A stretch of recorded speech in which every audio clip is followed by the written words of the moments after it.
Alrighty, women, let's get real. We need to acknowledge the elephant in the room. We have faults. Sometimes we overthink. Sometimes we spend a teensy bit too much time online shopping. But those are little things, not a big deal.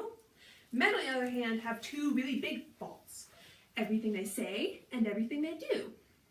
Men, you ever wonder why women aren't more reasonable? Why how we say fine, things are not fine? As human beings, we naturally communicate on a daily basis. However, sometimes the messages we want people to understand don't come out the way we want them to. As a senior in high school, I have recognized that men and women tend to hang out with people of their own gender. I myself spend the majority of my day with other women, and I have to ask myself, why is that? Why do I spend more time with other women? Today, I am going to explain the underlying causes and reasons as to how and why men and women communicate, describe how these two styles of communication go together, and give solutions on how to live harmony with all of the people we communicate. To truly comprehend the complexity of communication, we will start by addressing the different styles between men and women. First off, we need to understand that men are naturally more action-oriented. This stems because biologically they have more testosterone than women, which causes them to have feelings such as aggression and self-confidence. You can compare men to a peacock, because like the peacock, men strive to be the best. They want to be a status symbol. They want the best woman, they want the best car. All they talk about are topics that can cause them to compete with each other. Women, on the other hand, use communication as a source to establish friendship and relationships. It's how they calm themselves throughout the day by talking to other people. They bond through conversation. They also use more nonverbal communication because out in public, women have more of a reputation to uphold, so to speak, than men do. Now that we have uncovered the secrets as to how these two communicate, let's discuss how they communicate and interact together. The biggest problem men and women have with communicating is finding balance between two types of communication. And to help reinforce my message, we will use the book written by Dr. Emerson called Love and Respect. In one of his chapters of the book, he describes how basically women have pink hearing aids and lenses, and men have blue. What he means is, while a woman may say one thing to a man that to her sounds very intelligent and kind, may come off to him as disrespectful. An example of this is the story known as Eddie and Mickey in the hair appointment. Mickey is a beautiful young woman. However, unfortunately, her hair is starting to gray. She dyes her hair, but after a day or two, living in the age of hair dye, she decides, actually no, I'm just going to let it grow out. So over time, the dye starts to come out and the gray starts to come in. Her husband, Eddie, a good-hearted man, decides, I'm going to help her out and book her a hair appointment. He thinks he's doing something really kind and gracious. However, when he tells her, he does not get the reaction she wanted.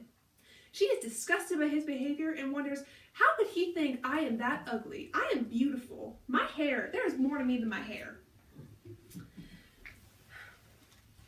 So what happened that made this thing go wrong? Well, these two lovers did not realize that there is basically a common wheel known as the crazy circle, where it basically says, women want to hear love and men want to hear respect. Lovers genuinely have goodwill. Women tend to criticize out of love, and men tend to be silent to get respect. And unfortunately, because women have the pink hearing aids, they interpret silence as no love. They don't love me. And the men interpret the criticism as disrespect, and she doesn't appreciate me.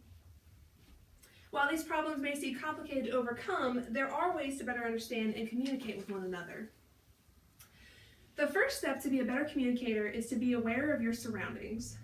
You need to know it is not okay to talk about intimacy in a church.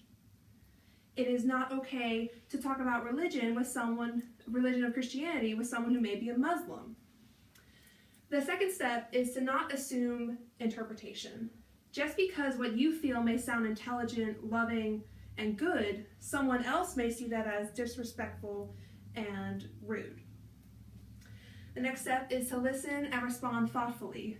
A good communicator can talk all they want, but a great communicator knows how to listen. The last step, do not criticize differences. Everyone always thinks that my way is the best way. However, what they don't realize is there are different styles of communication. There are different ways to communicate with one another, and you have to learn to adapt. So you see, most of these problems between communication of the genders revolve around interpretation. While my pink hearing aids may hear one thing, a man's blue lenses may pick up something else. It's natural for men to not always know what's going on in a woman's head. For men, the biggest obstacle they have is finding more empathy inside themselves and comfort to be more in common and attuned to the woman's mind. Women ultimately have to understand that a man's silence is not how he feels about her in general. The key in all these points is to attempt to comprehend what the other person may be feeling and to react accordingly to what has been said and done. When you all venture out into the world, I encourage you to pay attention to your own surroundings and behaviors of people in general. I also encourage you to see if you yourself are indeed a good communicator. I hope you have enjoyed this presentation, and I thank you for your diligent listening and time.